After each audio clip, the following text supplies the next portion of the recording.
Hey everyone, notice my channel identity crisis going on. I do. I've been thinking about that. I realize what's going on. See, I kind of have two things happening, and it's difficult to choose. They're both very important, I think. And I wish I had a way to spread this out.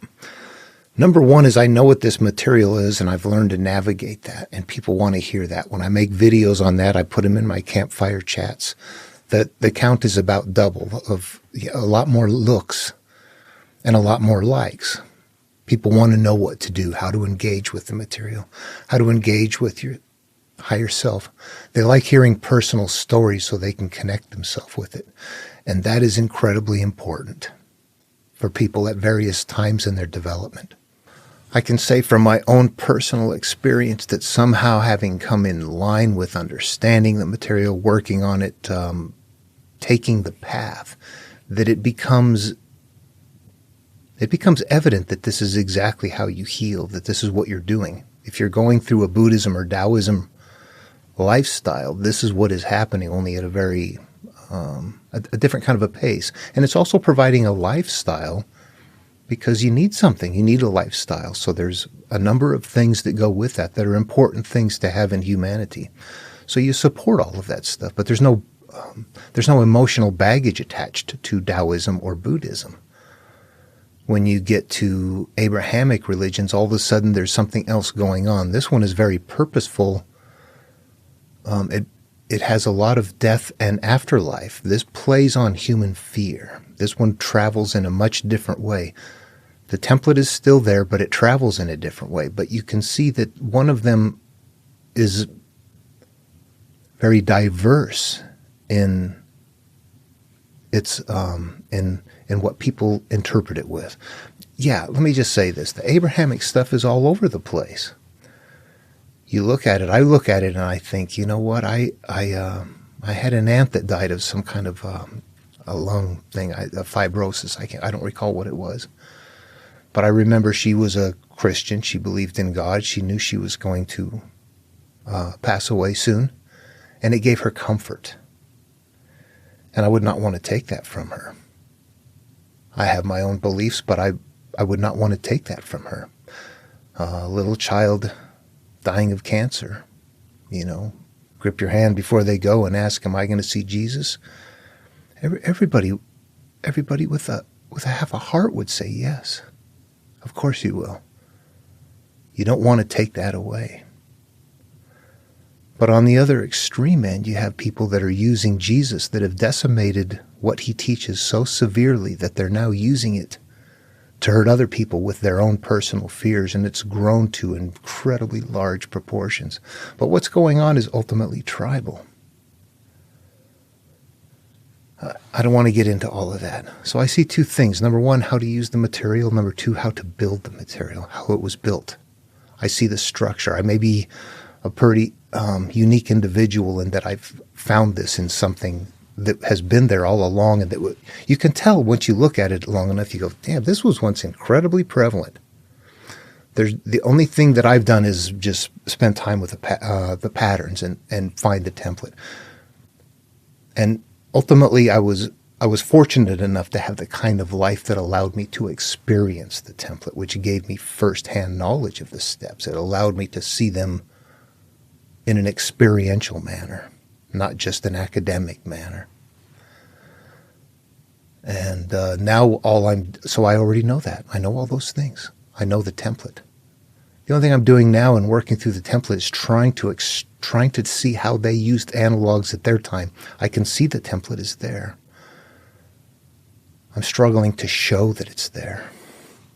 And I'm unfolding it as I go, and it's kind of rough. But I feel that that's very important. But here's the deal. On one hand, I don't want to take away Jesus from that little child that needs Jesus. But you do want to take Jesus away from the people that use Jesus as an excuse to circumvent their own personal mental courage, their capacity to turn inward and to look at themselves. The carrier case is too diverse. This is a bad thing. Of course, I'm not at all mean that that's all that's wrong with humanity. Probably the biggest problem that I see is people, honestly, I don't think they don't use good thinking skills, but everybody thinks they do. With media and people just getting a feed from all over the place of things that are little snippets here and there, they don't represent a very significant part of life. However, they sit and watch and brains get wired and they learn, they accept it as truth and reality. They're being wired by sitting there doing that. Pretty soon you have sides that have demonized one another without even having met one another. You guys are about this and you guys are about that. Me, I'm not connected with either side, but guess what? That means if you're not on my side, you must be on their side. You lose in everybody's sights. Humanity is not doing too good when making decisions like that, are they? People have successfully demonized, and that can't be good. But at the same time, if we weren't tribal that way, we would be, and not all of us are. There are people who want to make connections. But what happens in the demonization process is that people who at once waved across the valley at each other now are killing each other. Something has decayed. Somebody went looking for trouble. I don't trust you, so you this. Oh, wait a minute, then you that. But it goes backwards. We don't back down. We ramp up. I'm using that term demonizing. It's a very important term because this is why. As humans, as we look at each other, and if we have understanding of humanity and compassion, and you're not my enemy. You're a man. You're a husband of somebody. You're a father to somebody. I see those things happening. I'm going to treat you differently than if I think you're less than me. You're an animal. I hate you. Now, without even knowing you, I can kill you. Demonization is a horrific thing if you don't know people. Having somebody do something bad from a culture and then saying that is what that culture is about, or those people, or that religion, or whatever, is simply demonizing. It's not looking at the picture. It's grabbing a data point or two and then making yourself happy. You know what? Then it plays out. That's that ramp up part. You treat somebody like crap and they get mad and they treat you bad. Pretty soon this is going back and forth and you're sitting there going, yeah, see, that's exactly what they're like. You started it. You're making it. We are making it. By engaging with it, pointing fingers and going at it instead of backing off and saying, hey man, what's your story?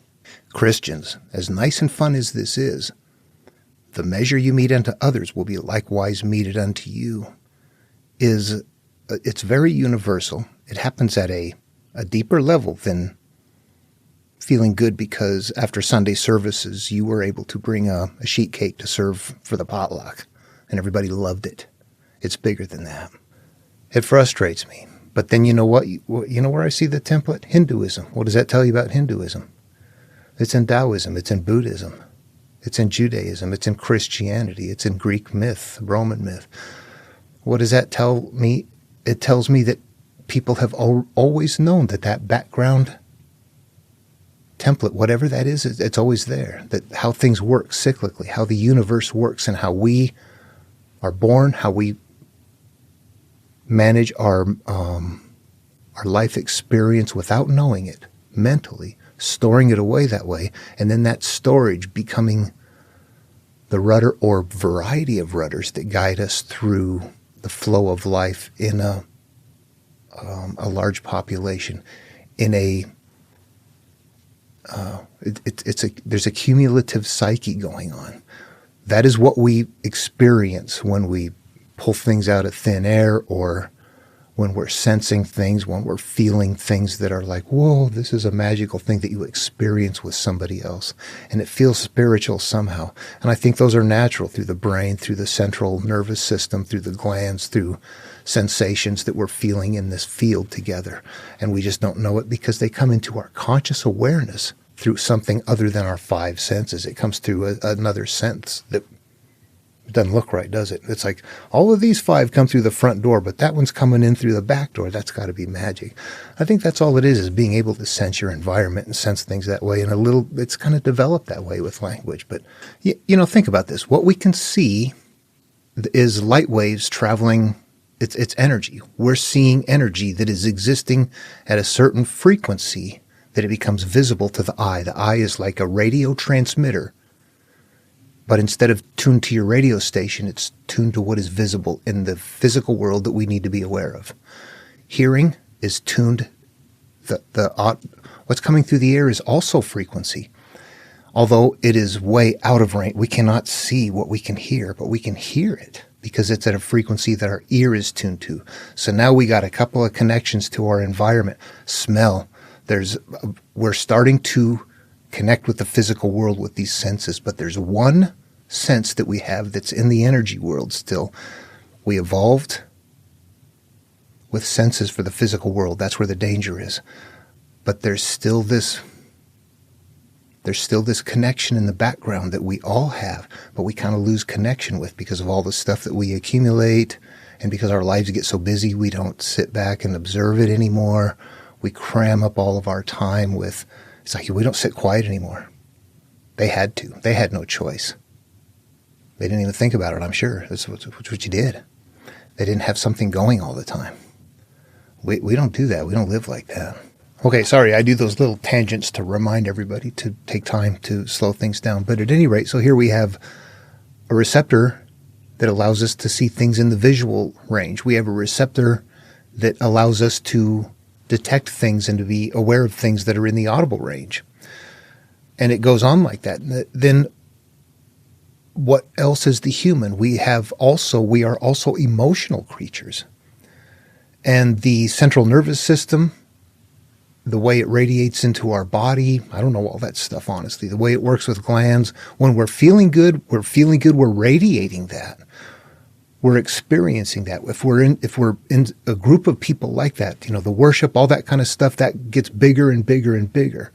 Or, games or love relationships, things like that. We feel those same sensations when there's a really incredible connection between us and the other person.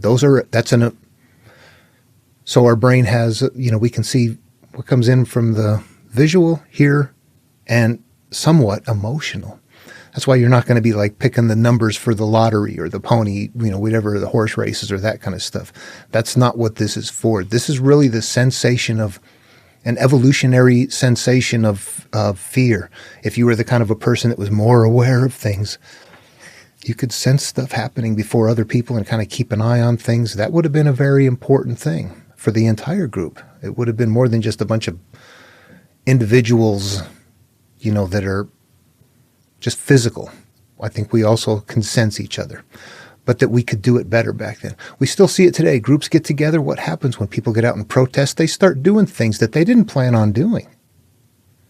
They get together and they amp it up. Whatever you do, you get together. We're creating a larger field when we do that, and you can observe it in action. You can feel it. You can sense it. That's there. That field is there. I think that there's reason to explain all the things that are there. And there's also a reason, though, for people to say, oh, no, it's magic, and I'm just going to build this up. I can never show it. You can never see it. You can never. Yeah, you can't. But you could call it many things. The thing is if you approach it mentally with the right conviction, this teaching, it's going to work. You don't need to have God involved in it. God is an important part, but so there's a part of me that wants to tell everybody, here's how you heal. Then there's another part of me that goes, oh my God, look at what we're doing. Look at what is happening to planet Earth. Look at what people are hanging on to. There's a template here. Would you please see it? And I'm finding it. And once you see the template, you just go, oh my gosh, this is supposed to be something you keep to yourself. Now there's no way. Our structure is different. We no longer live in a society like theirs where we're getting together and talking and having these conversations. We're now isolated from each other. So this is taking the place of that. This is hanging out with Aristotle or Plato or something like that, trying to figure out what they've got going on in their material, or all of the teachers from the past. But it's just analyzing stuff by looking through all of it and finding the comparisons, and then understanding at some point that it's all fitting on that human template. Once you get that, you're like, okay, whatever I'm reading here, I don't understand it, but you know what? When I'm done, it fits on this template. It will. And if I don't figure it out, I don't have it figured out. The analogs are old. What they're doing is something that is so foreign to me. In my lifetime, I've watched language change. What are they doing back then? We have to be careful with our biases. At any rate, I'm getting off subject. I'm going to stick with my material, but I'm very frustrated that I can see cyclical issues. Our population are not managing the way we are industrializing or mining, recycling. We're just growing bigger and bigger and bigger. I picture mold on an orange, that starts off a little brown, and then you come back a month later and find it's just a little tiny shriveled up little ball. People don't like to look at that, and this is what I have to say on that, because the temperature is definitely warming. There's no doubt about it. There is global warming. Ice is melting, and people used to deny that flat out. Now that there's evidence that they can't deny, they say, oh, yes, now we see what's happening is that science tells us that there are always cycles that are in place anyway, which means there's nothing to worry about. There's been ice ages in the past. It comes and it goes. We're just in that cycle. That's all there is to it. So now they went from no data to, I will go ahead and grab data, but only the data that suits my explanation still. They drop the rest of the data, which says that this is a cycle within the cycles, within cycles, within bigger cycles. The Earth used to be tropical and full of dinosaurs. That's not coming back because there's a bigger cycle happening in the background. It's going like, there are cycles within cycles. Everything in the universe moves in cycles. It cannot otherwise. Once there's an energy to it, a positive or a negative charge, it begins to swing up and down. It goes up and down and introduce motion. Boom, boom, you got a cycle. We're going to live in cycles, whether we like it or not. Just look at your life. It's planned cycles or unplanned cycles. We're usually so focused on living in this conscious mess, though, that we don't step back enough to see that. It's hard to see. Most people don't see it. So anyway, that's my channel problem. I know some people just want to hear, please, how do I take care of myself? And there's a part of me that steps back and going, God, there's an entire humanity hurt coming up that we are not looking at. We take a 10-gallon terrarium and put a pair of mating frogs in there and just leave it sealed forever. You'll see life. You'll see cycles. You'll see waves come and go. You'll see them eventually all die off. That's a cycle, and there are cycles within cycles. Earth is just a much, much bigger version of that. It's a fixed terrarium with life in it. And we have the capacity to be the caretakers of the cancer. And not only do individual life is full of cycles, life itself cycles. It doesn't matter. The point is you see bigger cycles happening. You see trends happening. You see things coming up. And I've learned in my life, when I see cycles in my own life, oh, I'm doing this again. I see this happening. And it gets worse. And it gets bigger. I see it amplifying. I need to catch that. I need to interrupt that. I need to do something different. And then you learn to heal yourself. It comes back again. Maybe not as intense, but you get better at it. And then you realize what you're doing, and you're beginning to engage your higher self and your consciousness, and you're beginning to learn a different way of managing that mentally up here, which is helping you to heal. There's a point you get to where you understand it enough and you're effective at looking at it enough. Your ego has dropped enough with your own issues that even when you're feeling like, oh man, that bothers me right now. I feel that sensation and I am so pissed off at you. But I remember this is a cycle that's coming out. I remember that. Even though I feel this right now, my higher being is looking at it going, you remember, let it subside. Let it go. Shh. Something else begins to happen in the mind that is helping you to get over those spots, and you get past it and go, all of that is in the material. and it's hard to show it. For the Gospel of Thomas or other Jesus aficionados, this is that part where you know that the strong man is going to come to try to wreck your house, so you make preparations, and when the strong man comes, you destroy it. This is taking that material and putting it into its psychological purpose, extracting it and playing it out, mirroring it in the psyche. And after extracting the analogs, this is what emerges. I know it's just a little off track, but since we're talking about the cycles, what I'm referring to is a point in your own development and your own healing where you have recognized, boy, I do something that I keep later going, why did I do that? I need to make apology again. That when you recognize that and you're ready to deal with it, you begin talking with whoever you have the issue with when it's a cool moment. You acknowledge that you've got something emerging and that you're being triggered and all of that kind of stuff. You realize that it's happening and you want to see it, but it has to kind of emerge perhaps in order for you to find it and to understand it the best. But you know that it's going to trigger because it's happened again and again. You are recognizing cycles, but you're also recognizing that you need to interrupt the cycle because it's not a good cycle. And then when the cycle comes up, that's when you need to interrupt it. You can't interrupt it when it's not coming up. We can work at it, we can do things, but when it comes up, that's when we need to make sure we're not feeding it. We need to do something different, observing it that and whatnot. The material comes online once it's interpreted. It's not supernatural oogity-boogity stuff. It's interactive mentally, and it changes your life through the flow of the cosmos. That's not magic. That's nature. Anyway, okay, so there's the crisis. Show the template, find the template. Emerge the template. Show everybody what's there. Hey, look at this structure.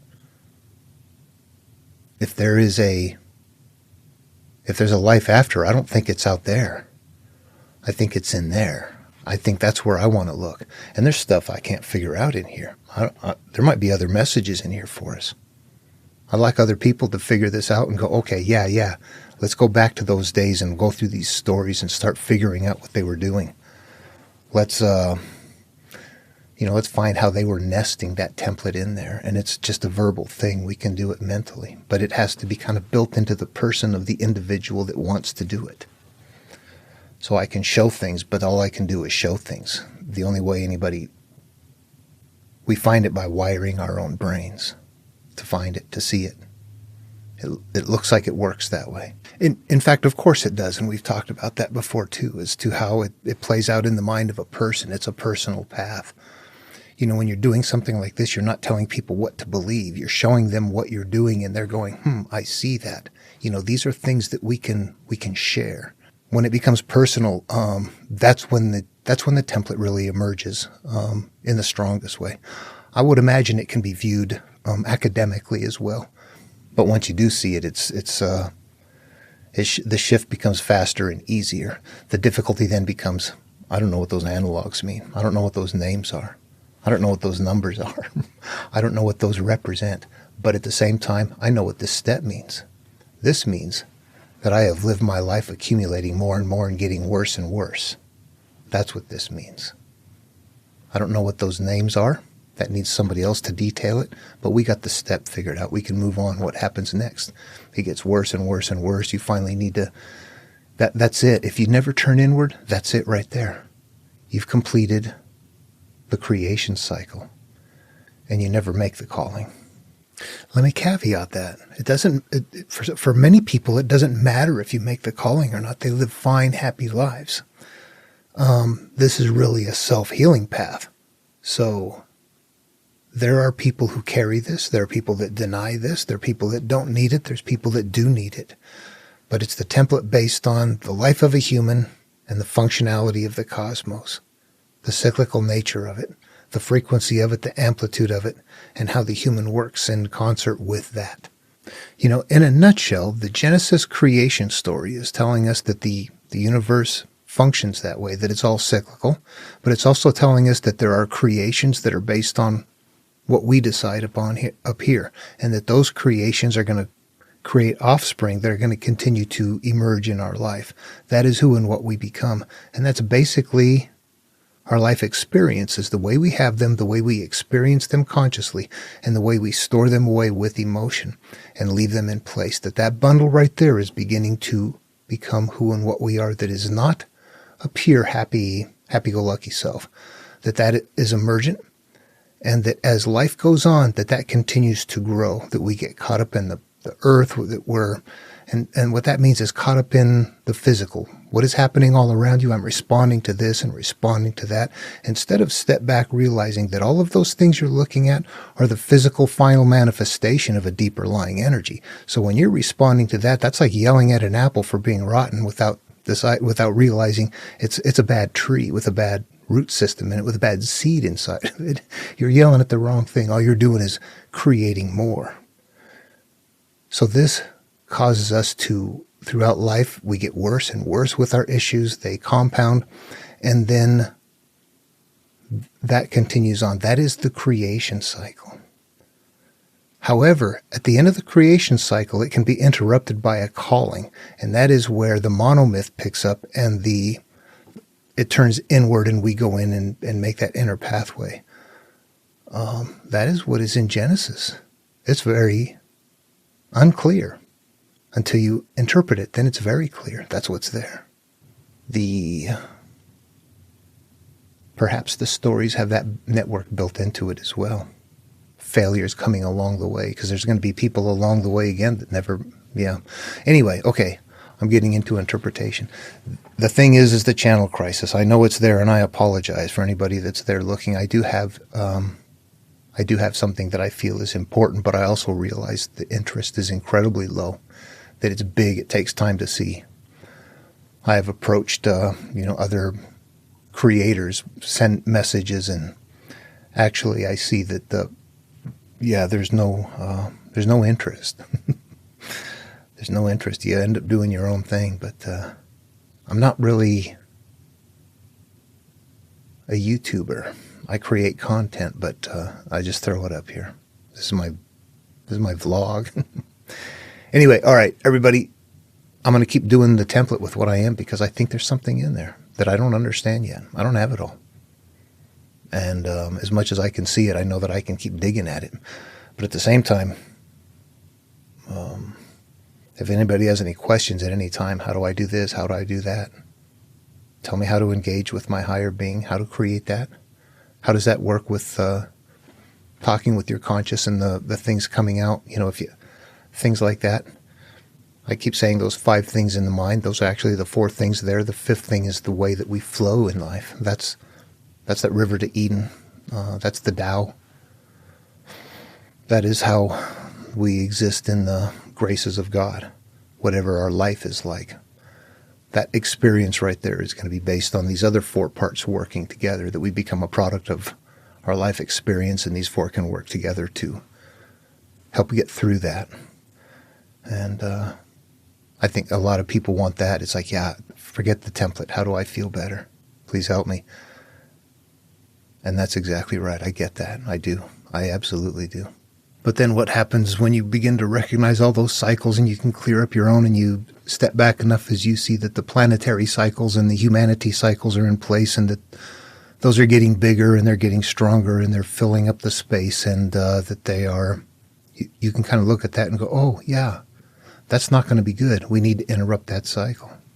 Guess what? You're delegated to be an observer. You can only watch it happen while people tell you you're an idiotic moron. That's not fun. But there's something here. I want to go where I don't know answers yet, and the material is where I don't have answers. So I'm going to keep working at that. At the same time, I also realize that this material is psychological, and that it is, the nature of it is, I can't emphasize enough, it's a storytelling culture, and they're spreading this around. But they're very intelligent people doing this for their lives. Is incredibly important in the culture. And there's a lot more to them. Anyway, so I want to get at that. I want to know what's there. Is there some secrets deeper in that I haven't found yet? Is there some pathway that shows how something inverts?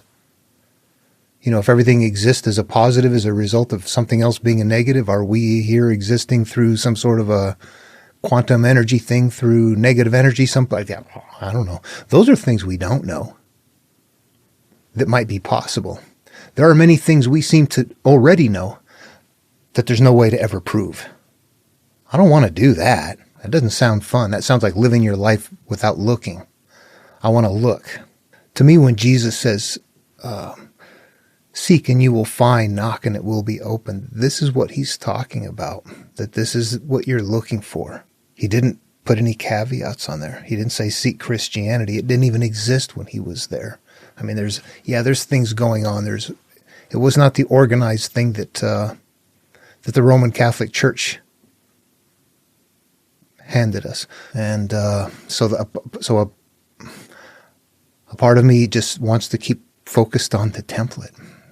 There's parts ahead that I look at and go, oh, wow, that's weird. And I'm not the person to find those details. I'm honestly viewing this as somebody that, that I'm kind of the overview person, perhaps. I know a little bit about a lot of things, but I don't know a lot about too many of them. I'm getting there.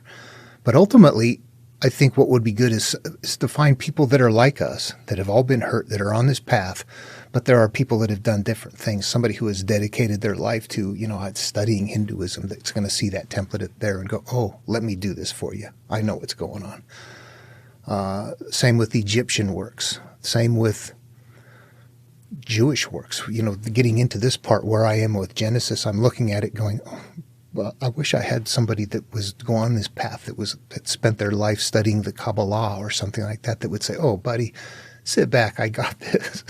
You don't know what you're doing, because there's a point where that's how I feel. Like I see the big parts.